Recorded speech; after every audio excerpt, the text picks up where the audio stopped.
Jamie, if you're ready, I'll start. Okay. Awesome. All right. Welcome, everyone. Thanks for joining us. 4 o'clock.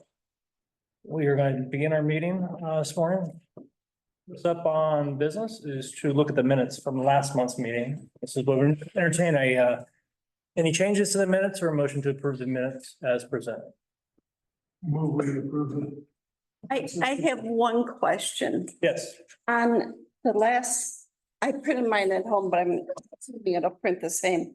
Under new business on the last page, it talks about the ordinance and then it says Nancy seconded, but I don't see who first did it. Or was it? It's number 1 under new business. Ah, Matthew made the motion. it was in red. That's why I'm sorry. Oh, it didn't print on mine. Okay, I'm good. Oh, yeah, Yeah, Matthew. I made the motion. You seconded it. We went to the second line. No, my red didn't print. Oh. Printers out of red. Yeah, my printer's out of it. Okay, I'm good with that. So you're seconding it. Yeah, I was seconding again. Thank you, John and Nancy, for that. All right, public comment. If there's anyone, All in favor? what's that? All in favor? Sorry. All in favor? Any opposed? No. All right, we've approved the minutes. Thank you very much. Keeping your eyes. You know, I should, and my baker, my coffee roaster, and my, yeah. Okay. Public comment. Is there anyone on the call or in the room that would like to speak? Now is your time. Do we have anyone on the call? No. All right, let's move forward. The agenda is right in front of you.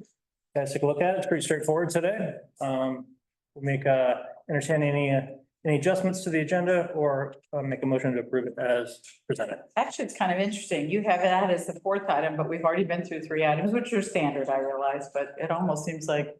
Yeah, like we do after public comment, that in case there's something that comes up at public comment, which doesn't, but Right. might.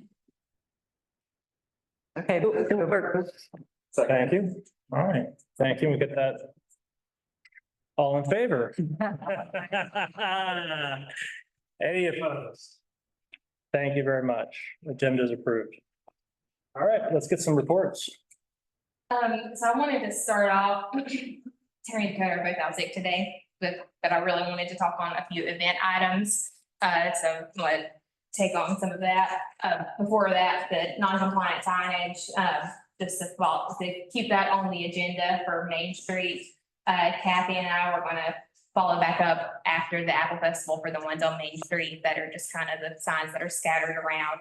And we just haven't been able to catch back up on that after the festival. But now there's even more that are not necessarily on Main Street, but like for like lots that use paid parking and all this kind of stuff.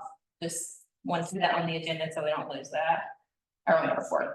Just for a refresher on that, for non-compliant signage, what's the protocol? So the signs that are like on the corners for businesses that are on the side streets, more or less, is basically the ones, like they're not allowed. And so that's why we have the signs that are on the corners that we paid for to update them. I think the protocol is that they just get removed. That's what Lou said. Yes. I thought there was like a notification period. No, And if there was, Just a little bit, they've been notified just with what we call like a soft notification, not like a mean letter notification. But then I think the standard is that they just get removed. I think they've been notified, and you put it in like the little newsletter. Oh, yeah, we've been doing that for a long time now. The ones on Main Street, they have to stay within 3 feet of the businesses, like they can't stick out on a really. You can have an A-frame, but not like a sign. that you- That's a sandwich board. Yeah, they've just got to be in front of their, like, the big problems are the ones that are Sticking away. on, like, at the corners when their business is way down on the side of the street. That's the ones where we've got the problem. And it's not necessarily that big of a deal when it's 1 or 2 of them, but then when 1 or 2 are there, then there's 5 more that come, which is the problem. So again, our plan is if they fight back on it, we're gonna recommend that they come to these meetings if they would like to recommend any type of change for it. So like I said, I wanted to go into a couple of things related to events. We had our first events committee after our break over the summertime. Just general for sales, for Root and Brews. We're doing good. We've budgeted for $60,000 in the gross sales for the year, which is an average of 12,000 per show. And we have 3 shows making 43,000. So we're ahead as long as we have decent enough turnout, not a full-on cancellation on that. And just as an extra note, we have been always looking for people to help us with breakdown for the event, because our folks who help us with breakdown have been doing it since the event started, more or less, and they are not getting any younger. And it is, and it is hard. It is like physically, me and Terry Dakota are worn out from it, and so I can only imagine. And when do you do the tear down? It. Sorry, I gotta- Tear down, because a lot of people work starting in the morning. It starts at about 8:30. I'm So sorry. the following day, first thing in the morning. Actually. No, it's the night of, about 8:30 at night, Oh. or about 9 at night is when we start the tear down. We do the t-shirts, we started tearing our own tent down, so, and it went pretty quick. Yeah, and that was really helpful.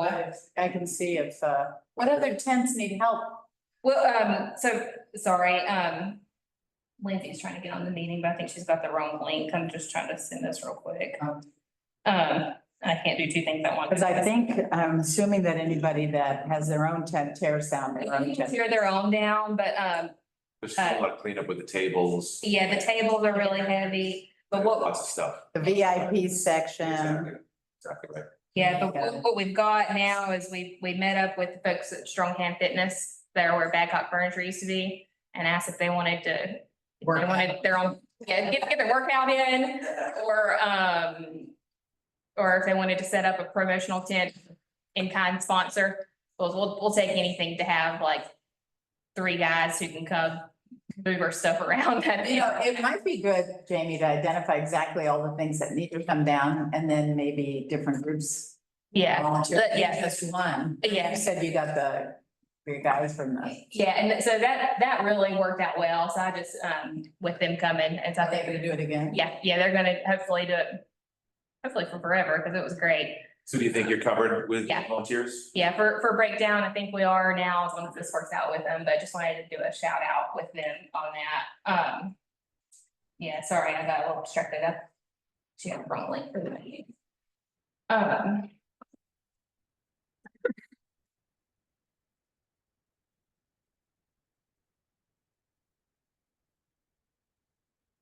So, Apple Festival windows. We took that over a couple of years ago, the window display competition. I can't remember what organization had done it before. It's not anything that we make any kind of, there's no cost or anything with it. You saying, who took it over? Friends of Downtown? Yeah. Okay. I'm sorry, but.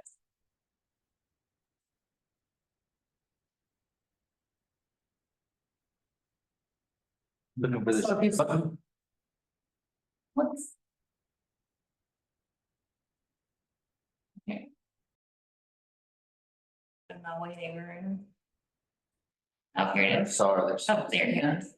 There she is.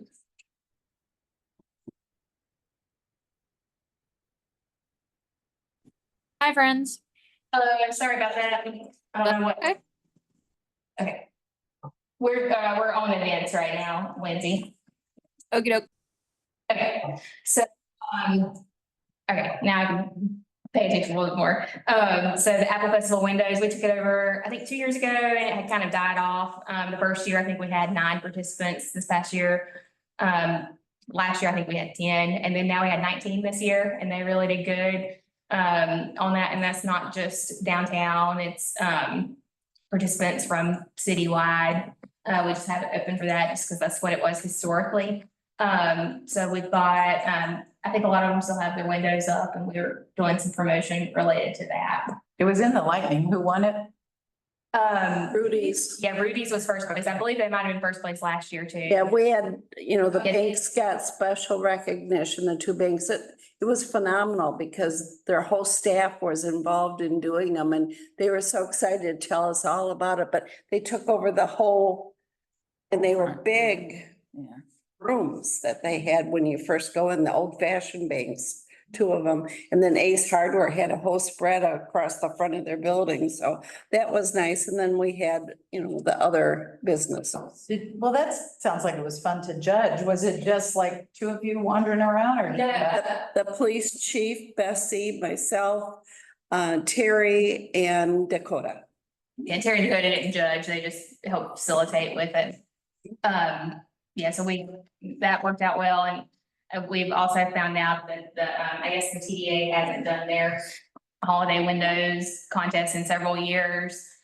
So we're looking at doing something with that maybe doesn't require all of the judging, because that was the biggest amount of time for that, but something to bring back the holiday windows, because if that's already, the Apple Festival is growing like it is, doing the Christmas windows is a good one.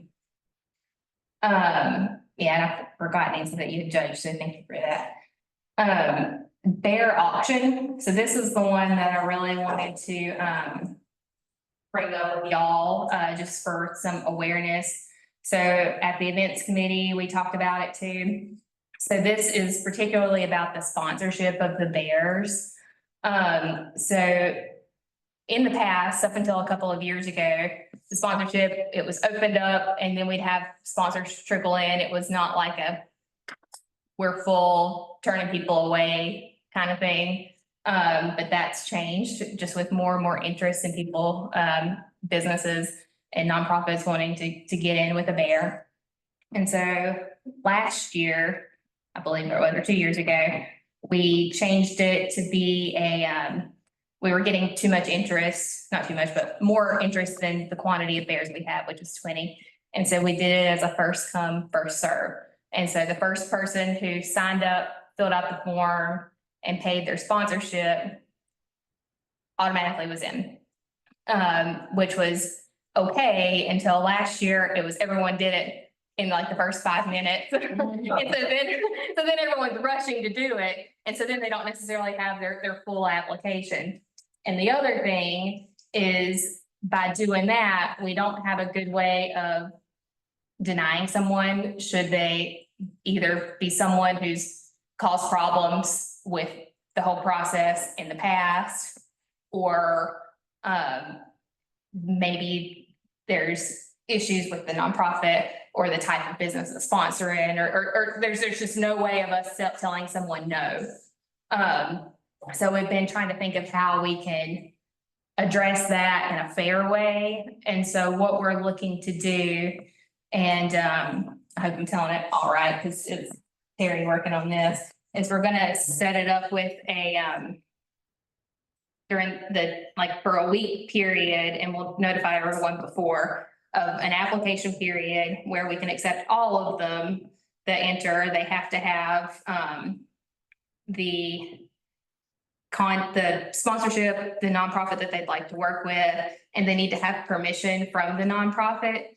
Because another thing that we had run into was like Safe Light, for example, they don't want someone sponsoring their bear without them having notification of it. Because then, like, if there's a situation where, I don't know, if this is their domestic violence, if there's someone who is, in the news for committing domestic violence, they don't want them as their bear sponsor. No, good. So they want to have, the nonprofits want to have some amount of approval for it.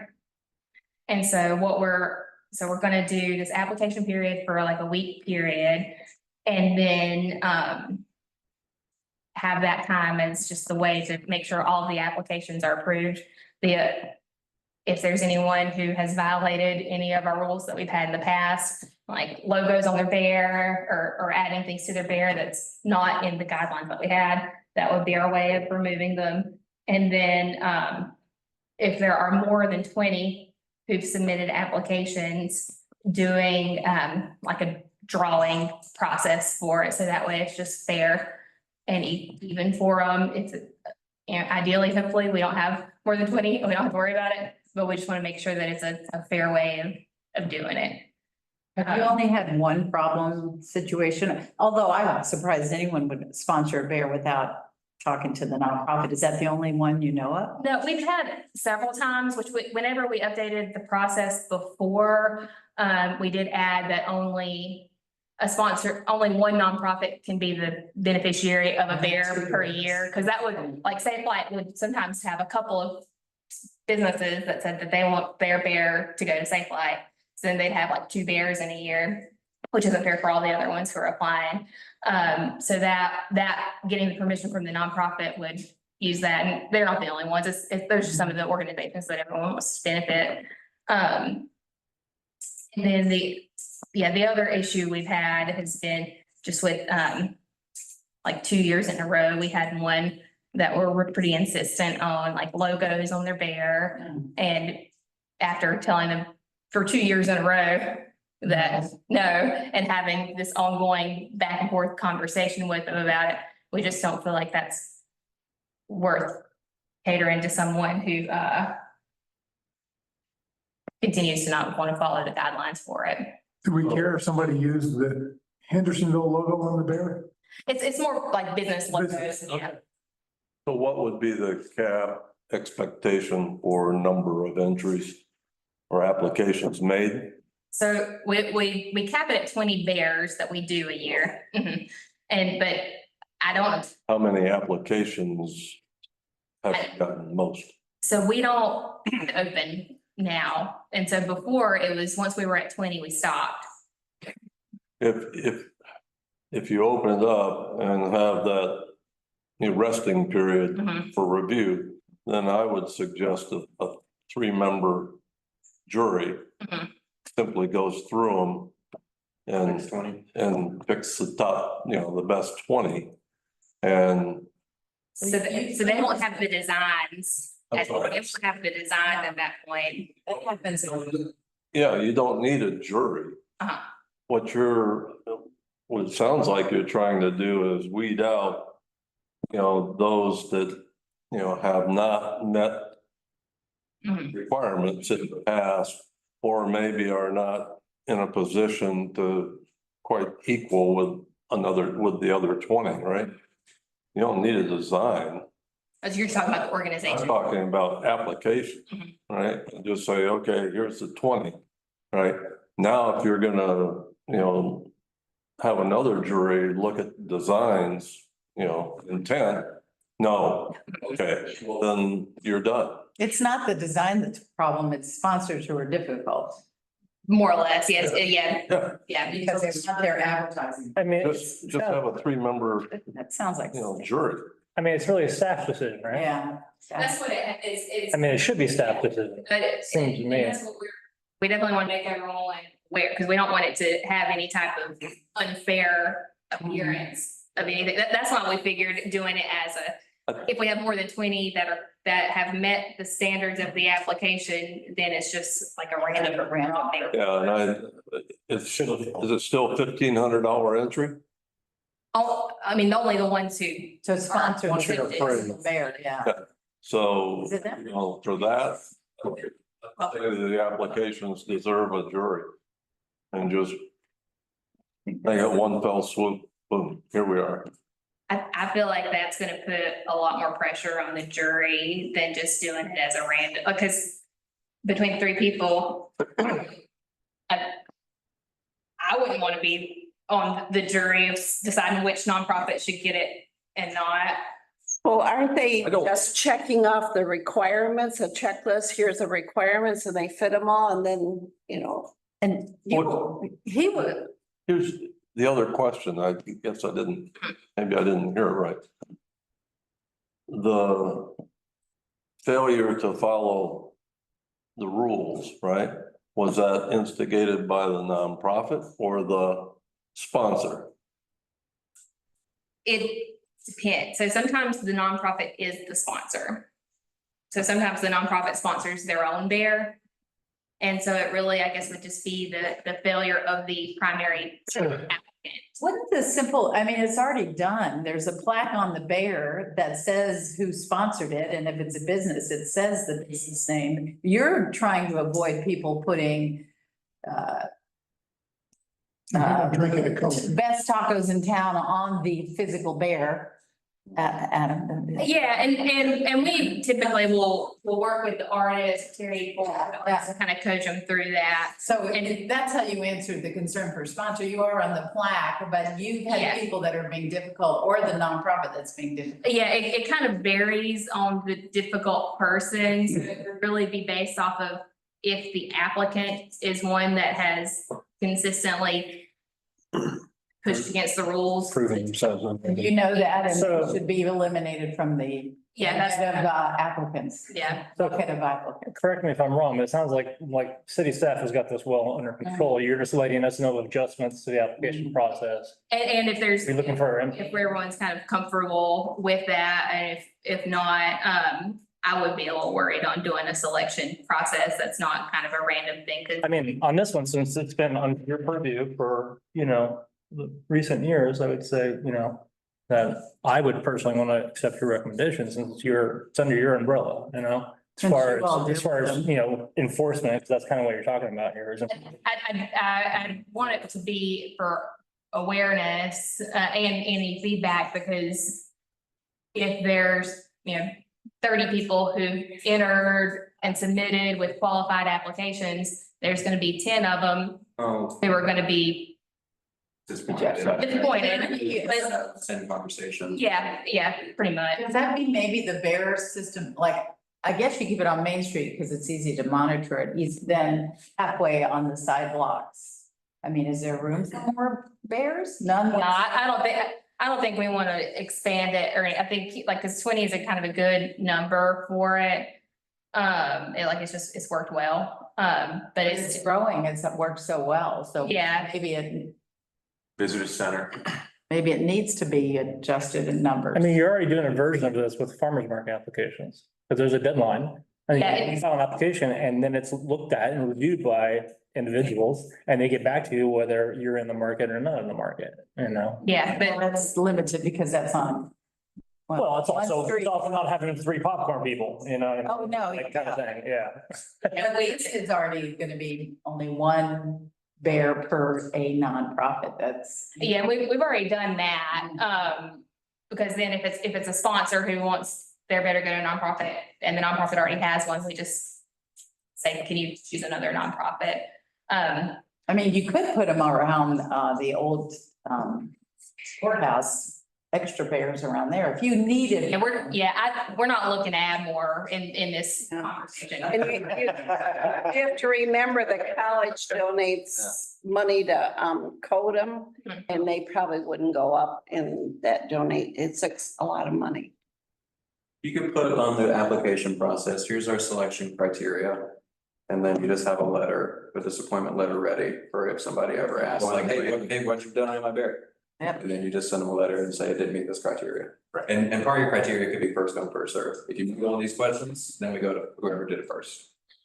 And if you don't meet these, then you're If out. that doesn't work, send it to Phil, he'll explain it. Well,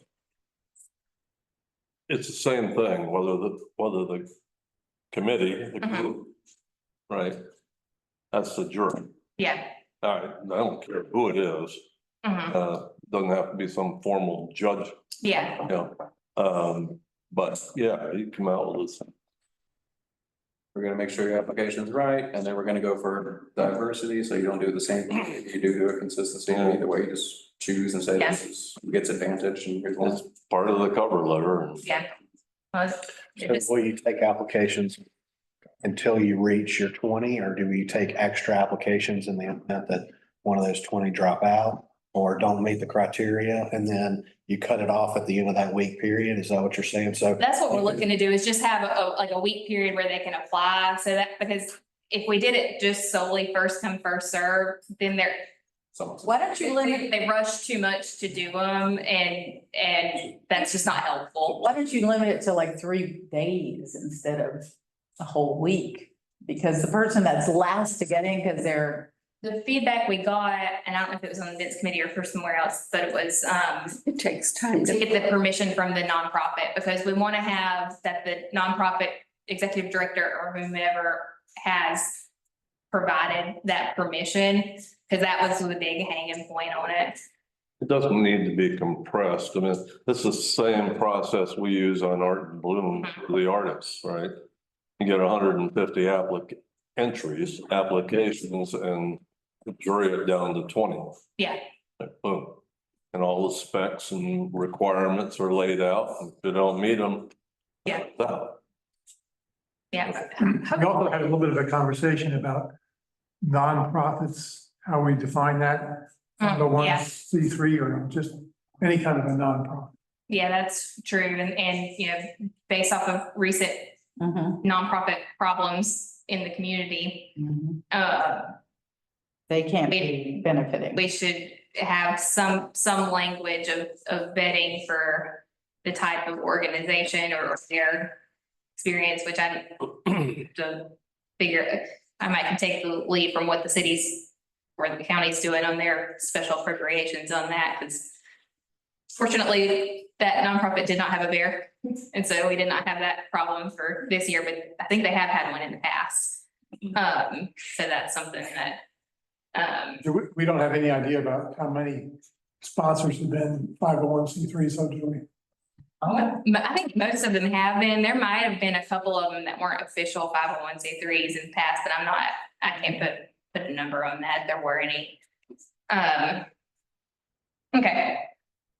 I feel like that's good for me, if anyone, yeah, Let's move on. just to be prepared on if you get any calls from people on that. So other upcoming events that we've got, so the auction is on the 25th of October at the courthouse. That's the last day of the online auction.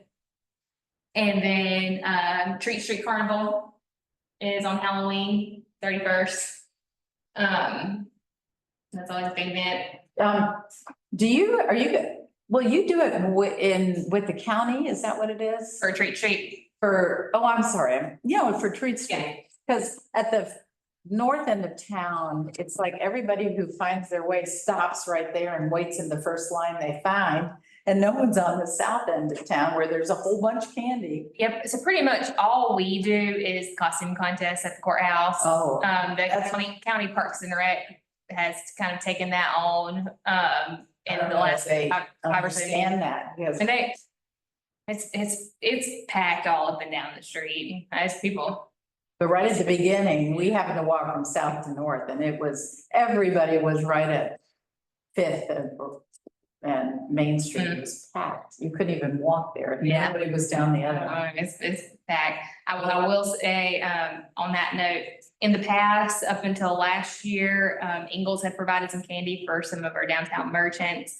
And last year, because of the hurricane, Mars Candy provided a lot, like more candy than we could ever imagine. This year, we don't know if we'll have any candy to provide for the merchants, but I was talking with Terry about it, and in the past, when they first started getting with Ingalls to do the candy for businesses, that was before they even closed the street down. It was just on the sidewalks, and so it was just kids taking candy from every shop on Main Street, so they supplemented it with candy from Ingalls. But now that we've got, the event has changed so much with so many groups, that's not as high of an expectation on the merchants to have so much. We're still looking, but I don't think we'll have candy for merchants. And at the farmers market, just coming up, the next event coming up is Hispanic Heritage Day. We've partnered with Tree Ridge to do that. You skipped holiday events. Did you need to tell us anything about that? If not. Yeah, I don't have anything on that. We talked about the future meeting. Nothing really new. Farm market events coming up. And Dakota's not here, but we did have the first of the chef's demo, Meet the Chef. I think that went really well. I believe they're planning a second one. I'm not sure what the date. It was Hearth and Heron. Hearth and Heron was the one that they had. Oh, yeah. We'll probably do that maybe twice a year to keep it, because it was a lot of extra work for it. So going on to some new partner events. So we had the folks with the wood crafters present about the T-Rex parade. And Dakota's been working with them some and working on with them on getting a form together for it. I think we settled on just one flat application cost instead of talking with nonprofits and businesses. But I don't have a lot of information to share with that, but I know he's gonna be talking with Joe and Ryan a little bit because they've had some interest in it. But it does sound like it's gonna be a fun event during a slow time of year. Have a date for that? February 7th, 6th or 7th. I think it was a 7. 7th, yeah. Yep. Yeah, I think we've come up with some pretty good ideas with it that we'll get with more information soon. I think it'll be a big hit. Yes, and fairly low, like low requirements because it'll be on the sidewalks, but ideally, you know, it would be a good thing for that time of the year for like some of the different businesses to have their own different Mardi Gras events that are kind of all related together. Not even just like for Main Street 7th Avenue, like having like the king cake or at one place, or, you know, people can really kind of take that and run with it during a slow time of year. The next thing I had was the loft tours. So this was something that downtown and the Historic Preservation Commission had done years ago before I was here. Christmas time, cookies and. No, that was the inn for Cookie Caper. Or that's what they've done recently. But they've got the loft tour. They had that too. They do. Yeah. And so the Historic Preservation Commission is the primary organizer for it. But we talked about this with the events committee and looking to do it a weekend, like a Saturday in March. And it would be kind of basically like a historic home tour, but for downtown apartments or upper floor, like Skyland and some of the cool upper floor residential. I've been told when they had done it in the past, it was really good event. So you remember going to it? Yeah, they, above, yeah, a lot of the above downtown businesses. Yeah, that's right. It didn't have cookies. But that was a lot of decorators were involved in some of them and actually really decorating them up. The one that's above, now it's the real estate company, but at the corner from you. Next to Lowe's. Yeah. Yeah. It was beautifully redone. Yeah, it was very cool and a lot of people attended that. That was years ago. Yeah. And so that's sort of preservation will be doing it, but then the funds from that will be able to help support like our facade grants. And they have a subcommittee. Your husband's on it, right? It's the community. I forget what it's called. Yeah. And so if there is anyone who's, you know, we have a list, and I'm sorry, I don't have it with me of some places that we kind of brainstormed as ideas, but if anyone has any particularly cool downtown upper floor lofts that you'd like to recommend, just let me know. The Gail and Joe Ferrer have a beautiful loft. They're up above, what used to be Meat Market and now it's Spicer's and there is, you know, whoever owns the one above Spicer's would probably love to have people look at it because they've been trying to sell it for a long time. That'll be, if it's in March, then I guess it could depend on who the owner is between now and then. So that's, Did Gail sell? Did Gail sell her unit? As far as I know, not yet. But what do I know? more. I'm not sure either. I know it was listed for one. Yeah. More information to come with that as the Historic Preservation works on it. But so these are kind of two events that we're just trying to look at as things that bring folks in during those slower, colder times of the year. And then I just have a note here on some other events that aren't the ones that we produce. Apple Festival. It's done. This year, it was big. There was a lot of people here. I will say, and you might have even seen it online, you know, we've got our new cameras on Main Street that have been proven very helpful because there was some a viral story of a child abducted online that did not happen. Oh, And our security cameras were able to verify that and debunk that false information. The cameras are very good and they'll be very helpful for events and also for any type of, crime investigation. Art on Main is coming up on 27. 27th, 28th. Do you have numbers on Apple? Sorry to go back. Do you have numbers on Apple Fest yet? No, football? No, because we don't have the that placer anymore, so I don't have any kind of hard numbers for it, but it felt like Record. a lot of people. I mostly was in the parking garage the whole weekend and it was full every day by Fighting? no, I wish. It was full every day, 10:30. And in past years, especially on the Friday, Yeah. it was not full until about 11:30 or so in normal years. Well, another really good barometer of that is the spread of parking. Yeah. So like this year, we saw even more spread of parking down towards the district. That's great. Quite a bit more, so, yeah. One thing I want to ask them when we have our debrief meeting is, in the past, they used to have the trolley that would shuttle people to outside parking. And I don't think that that's happened since COVID. They should do that again. Yeah, so I'm gonna bring that up because I'm sure that would be, Do you do a debriefing as this representing downtown? yeah. Also, that one year, the trolley was bringing folks to the farmer's market on Maple. Is that open to the public or is it just? Oh, yeah, that's just the internal, like with public safety and everything with that. But if there is any feedback to include in the debriefing. If you have anything, you can let me know. Bring more seating. Everybody's complaining there's nowhere to sit. They don't want him to sit. They want him to move on. That's what it feels like. Buy and move, buy and move. Eat. Yeah. I don't know where there'd be room Uh-uh. to add more seating, because it was just wall to wall people. Yeah, there's no room for it. But if anyone does have any, did you have any? You would think after COVID, everybody still eats. Not there. Long threatened, I guess. Um, Art on Main, y'all keep whoever you might ask for favors that no storm comes. That's the same weekend. yeah, knock on. Don't put that juju on. Yeah. Sorry. Yeah, don't bring it up. I didn't say that. I said my cats, no hurricane this year. I was in Michigan when the hurricane hit. I'm paying for more.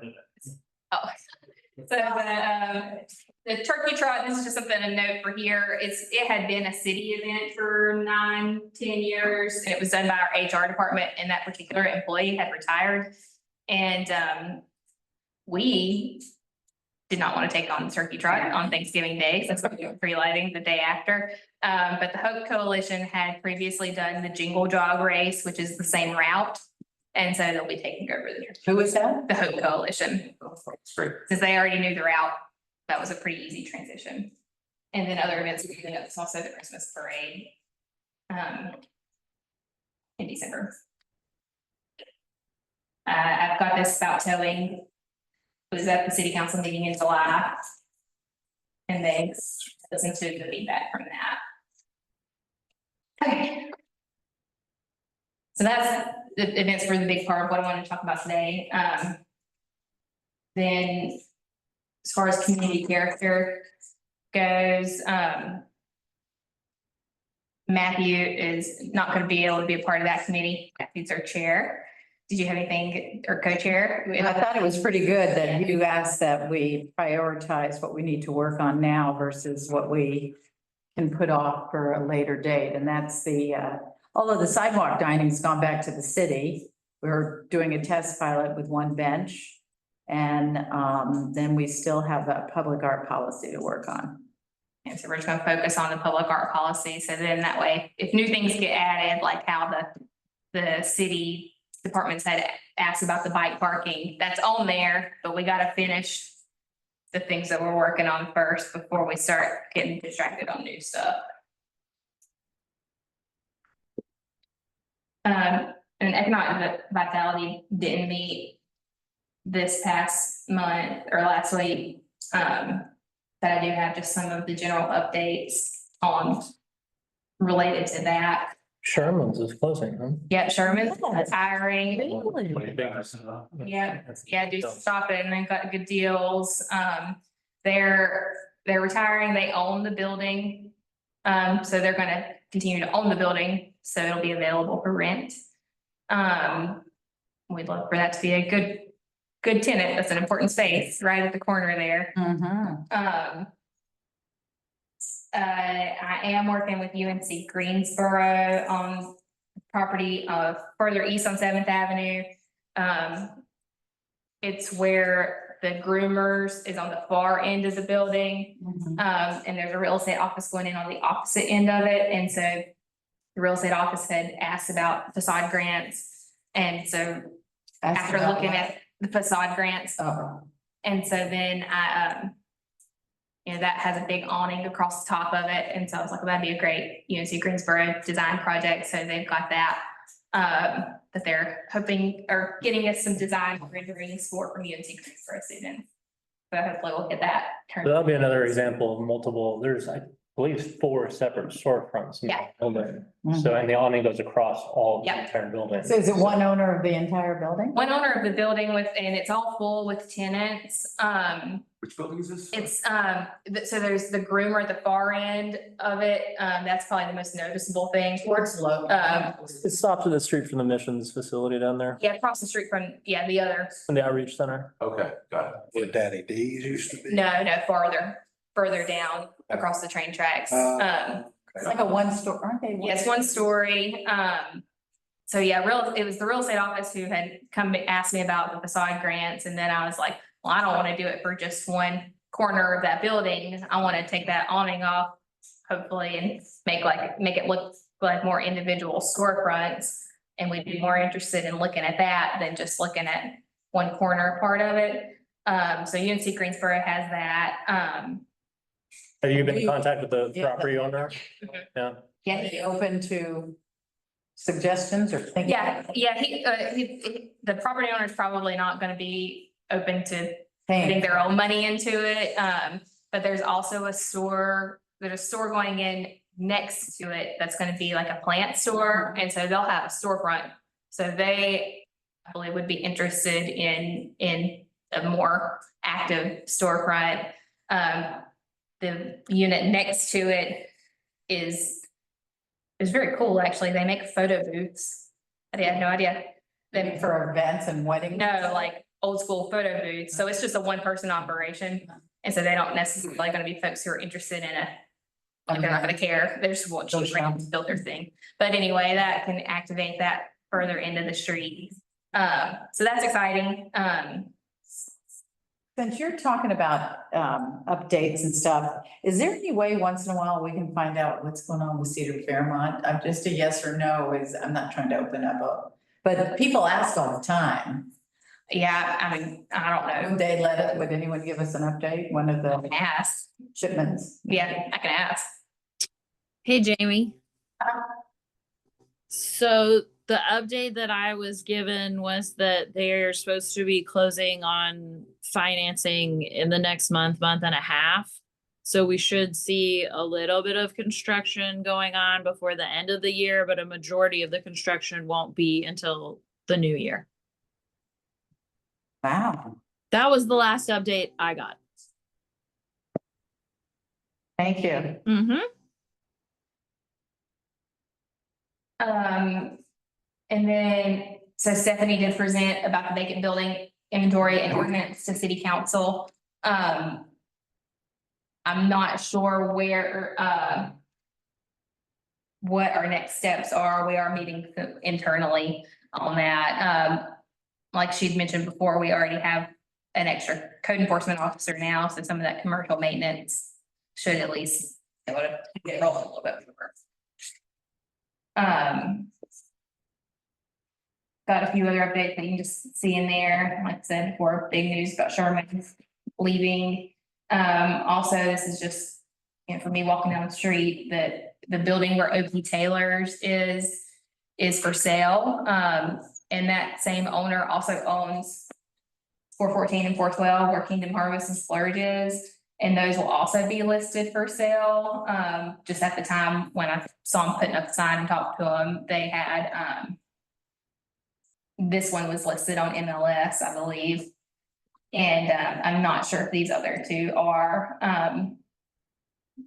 trying to encourage as much, especially with OP Taylor's as like a owner occupier. I like to try to encourage that as we can. That's a possibility because they would be a tenant. We wouldn't really want to lose. OP Taylor's a great store to have on Main Street. OP Taylor staying there, hopefully just the building is for sale. Yeah, yeah, and I mean, it would be at the discretion of the Right. property owner, but I don't see why you'd want to not have a quality tenant to stay. So those are just a couple of things that are moving around downtown right now. I'm sorry, I talked to you. That's a good update though. Thank you. All right. Well, thank you for that. Is there anyone who wants, has any unfinished business to discuss? All right. Is there any new business we'd like to? Anything on your mind? Oh, I'm sorry, I do have one thing, just as a slight update, I'd sent an email about the Locust Street rezoning, just so everyone was aware of that. That does go to the planning board this Thursday, and then that would go to city council on October 2nd. And I think I included this in the letter, but, because of the state of North Carolina changes to processes for rezoning, it's gonna have to have written consent from all of the properties that are within that area. And we had a meeting with property owners, and I think it was a lot of information that was given to them at one time of zoning that's currently there was what was in place when zoning started. And the zoning there would have the buildings like where Southern Appalachian Brewing and Marketplace and all of that. If those were to be torn down, they'd have to be replaced with like 30-foot setbacks. And so we were trying to explain that, but it was just a lot of information that's going together with it. But that will go to the planning board. So is that a rezoning request from the owners of the Coca-Cola it's from- building? So it was initially from the owners of the building to have a single family residence. But in the I-1 zoning, which is where that is, there is no allowance for any residence. That area in like our downtown plan that we looked at, approved and everything last year, should be rezoned to central mixed use, which is what we're looking to do. And so, but that was in our overall plan of what the zoning should be there. The city had initiated doing it for those blocks, basically to save the properties that are there, if any of them were to sell and want to do a rezoning, from having to do that at a later time. It's really just getting it more into compliance with what's already there. Because what I didn't even realize was whenever zoning in like the 40s, there was like a train spur, like that went all the way over to like where Southern Appalachian Brewing is. Like they've got that big tunnel in the courtyard, and that was where the train went through. And so it was built with industrial zoning, or it was planned with industrial zoning, with the thought that whenever they adopted zoning, they weren't caring for historic preservation of those buildings in the 40s. They were looking to have future industrial use, which would have buildings that are currently up to the sidewalk be rebuilt for big manufacturing and industrial uses. But now in today's world, we wouldn't want that for that's not good for the size of those parcels, or like the size of a building over there to have to be 30 feet back and 20 feet on the side wouldn't fit there. So how long is this process gonna take? A good while. There's no. the planning board will see it on the 11th. And then city council will review it on the 2nd. Can I ask This one public thing, hearing. since we did bring up Newton, Locust Street. The Art League has the Art Place Gallery. Mhm. All of a sudden, and I understand why to a point, there's no parking in front of the gallery, because I guess there's no curb. Mhm. And that's the reason we can't, how can we put it on somebody's radar to at least build a curb, so we can have at least one parking spot? I mean, during the changeover of art every month. Yeah, we can talk about that Okay, separately, because I can look, because it also is like distance from, right, from the The stop corner, yeah. yeah, so we can talk about that one. I can look into that. Okay. Okay. Yeah, so that was kind of the run, because especially folks on 7th, if you hear any kind of questioning, then I'm happy to talk with anybody on I the. would think they'd be excited about it. I think it was just explanation of a lot of information at one time, and people haven't, So the zoning has never changed. no. Yeah, and if you look at historically on Locust, that was like you said, Yeah. it was planned as an industrial component. I mean, you had Coca-Cola and the Ford factory there, and there really, between 7th and that part of Locust, there really wasn't much. I mean, there's a lot of newer construction. You don't really, that's really the only older building that's. A walkable. As soon as Lyle tore that building down, right, then it became a critical issue because he didn't know. Mhm. He didn't know what. He didn't know when he bought the Industrial. property, Oh, what the zoning setback was. Yeah, and that was a pretty simple fix for that block, because it was just Lyle and Linda, and that was before the state law changed with consent, which changed in January, to where every property owner in an area has to I consent to rezoning. told Lyle and he looked like a deer in the headlights. well, and it's exciting what's going on in that whole area, so it would be good to get this mixed use because of, well, farmer's market's been great, and up and down 7th and even to, on Locust, Saturdays are fabulous. Yeah, and it fits with what we are, like we talked about for months and months with the downtown plan and the form and everything there. Can we request at some point, I don't know about 7th Avenue specific, but for first Fridays, we'd like to start looking at planning, at least on the sidewalk initially, but whatever we need to do to go through. I don't know about you guys, but we want to try to promote 7th Avenue, and I mean, there's a lot going on. Mhm. And at Locust and 7th. Yeah, I can add that, especially for the events committee. All right. Now you're plugged into the radio campaign? Yes, Okay. So that's, yeah, what is Yeah. it? They were talking about the 7th Avenue Locust, the 7th Avenue, all the businesses and stuff, and they're gonna do it for how long? 6 months. 6 months. Yeah, That's great. I just did a radio spot this afternoon. Good. All right, everybody. Well, we're coming up on the hour mark. Unless there's anything else, I would entertain a motion to adjourn. Motion to adjourn. Thank you. Second. All in favor? Hey. Any opposed?